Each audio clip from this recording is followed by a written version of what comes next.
Guys, Kenwood Sports, man, back with another one, man. Back with another video, man. Listen, I got to talk about this Ole Miss at LSU, man.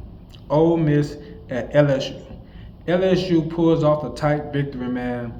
26-29 overtime victory, okay? Overtime victory. It was close, but nonetheless, they got the win, okay? Somebody once said, never accept nothing in the win that you wouldn't accept in the loss. And I took that to heart, all right?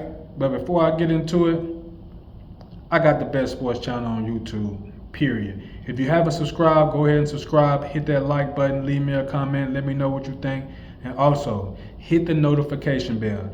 Even if you are subscribed, hit the notification bell so you're going to know when I go live. Ain't no telling when I'm going to go live. Just hit the notification bell so you will know when I do, so you will not miss it, okay? Back to this game.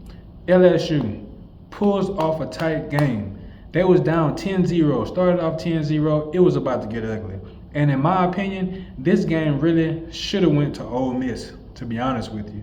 It was a couple of miscues by Ole Miss down the stretch, missed field goals at some point in the game. They had a missed field goal or two. Didn't convert on a 4th and 1 down in their own in LSU territory. LSU got away with a lot of stuff in this game. I'm telling you, but this will not happen when you go deeper down in the SEC play, okay? This week coming up is going to be Arkansas, and Arkansas plays LSU very hard every year. It's a tough game, and they will not play with LSU. They will come and they will fight against LSU. Matter of fact, it's at Arkansas, okay? So the crowd will be behind them. The crowd will be in their favor. Now, Garrett Nussmeier in this game, this guy threw almost 30 incompletions, man. He's a quarterback that I've had questions about the entire year. Coming into this season, I had questions about him because he's like a 5th-year senior, and he hasn't been playing much. He hasn't got much playing time, and I know why, okay?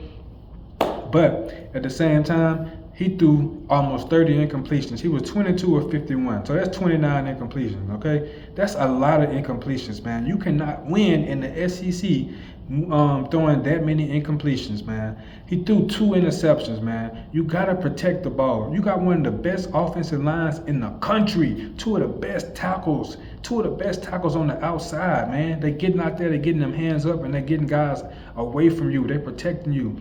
But one thing I can say about Garrett Nussmeier, he is good in the pocket. He is good with his feet in the pocket and moving in that pocket.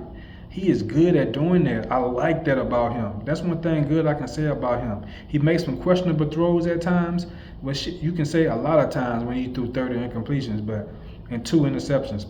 But this was an escape for LSU. This was an escape because Ole Miss was dropping passes. I seen a wide open, the first drive, a wide open touchdown, or a wide open pass dropped that could have been a touchdown by Ole Miss, okay? And Ole Miss ran the heck out the ball, okay? 180 yards on the ground. LSU had less than 100. This is not like LSU football. LSU usually established themselves on the ground. The ground game was horrible, okay? I thought Durham was going to be the guy who run the ball well. He was not running the ball well. Kyron Lacey, he is the #1 guy on offense. I believe in him a whole lot. He did his thing. He caught the game-winning touchdown and sealed the game. I believe he may have had 2 touchdowns this game. Don't get me wrong. If I'm wrong, charge it to my head. But listen, I think let me say this about the defense. The defense had 6 sacks. Okay, that's what won this game. The defense. Okay, the second half, the defense did their thing, man. Braden Swinson and Major Burns. Swinson had 2 sacks and Burns had a sack and a half. Okay, so without those guys in the protection in the pocket of the quarterback down the stretch, I think that's what won the game. They put a lot of pressure on Jackson Dart. Jackson Dart he only had about 15, no, I ain't gonna say 15, but he had probably about less than 30 yards because he was getting sacked out there. Okay, they was putting a lot of pressure on him out there. But it was a good win, man. And LSU could very well be undefeated right now if it wasn't for the loss against USC. Okay, that was a loss that really upset me because I felt like I know LSU should have won that game. USC is not better than LSU. It was a neutral location, and LSU had everything they needed to win that game, and they didn't do it, and this could come back to hurt them. Okay, right now they're ranked at number 8 in the rankings. They came up from number 13, and now they're ranked at 8. Okay, so due to some losses for some top teams like Oregon beating Ohio State, okay? And actually, Ole Miss was ranked number 9, and LSU moved up. Okay, it was a couple of teams up there that I feel like shouldn't be, like Clemson. Clemson got beat.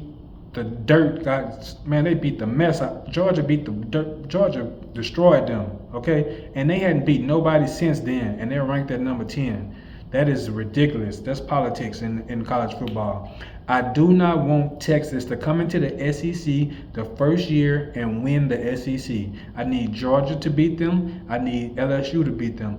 Georgia plays Texas on this weekend, okay? Georgia plays Texas this weekend. I expect Kirby Smart and Georgia Bulldogs to not have another hiccup and go in there and beat Texas. I'm not sure where it's going to be at, but I know it's not going to be in Georgia. I seen this. Texas was the away team in this situation. I mean, Texas was the home team on the schedule, but I didn't look and see if it was at a neutral location. I believe it may be in Texas, okay? So they are right now considered the number one, I think they're considered number one high-powered team. I'm not convinced of it. I believe Georgia will beat them. I believe Georgia will beat them convincingly, okay? So they play LSU the last game of the year, and I expect LSU to beat them also, okay? So I'm not sure what's going on with Alabama. You go out there and you lose to Vanderbilt, and then this week you have another nail biter this week. I don't know if y'all getting fat off the NILs over there. You're sitting back with your feet up. You're driving your Chargers and your, what do you call those? The Dodge Charger and the other Dodges that they have out there. I'm not sure what's going on with you guys in Alabama, but no more slip-ups. We gotta represent for this SEC. Oklahoma and Texas is now in the SEC, and we need the old guard to stand up and do what they gotta do this week. I believe in Georgia to do that, but Alabama, this is the second week in a row that y'all have showed me that y'all has gotten caught slipping. Okay.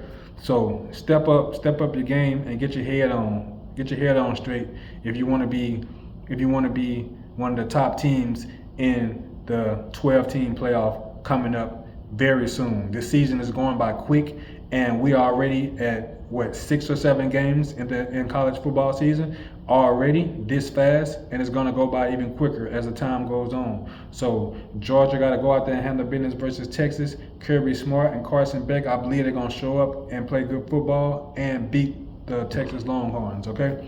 So it is what it is at this point right now, man. You are who you are, and we're going to see what's going on with those games toward the end. That's my game to watch. It's probably the biggest game of the weekend, even though it's a college game. It's probably the biggest game of the weekend.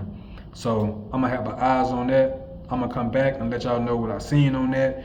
The LSU at Arkansas also, I'm going to let y'all know what I seen on that. All right, Kenwood Sports. I got the best sports channel on YouTube. If you haven't subscribed, go ahead and subscribe. Hit that like button, hit that notification button, and leave me a comment and let me know what y'all think, okay?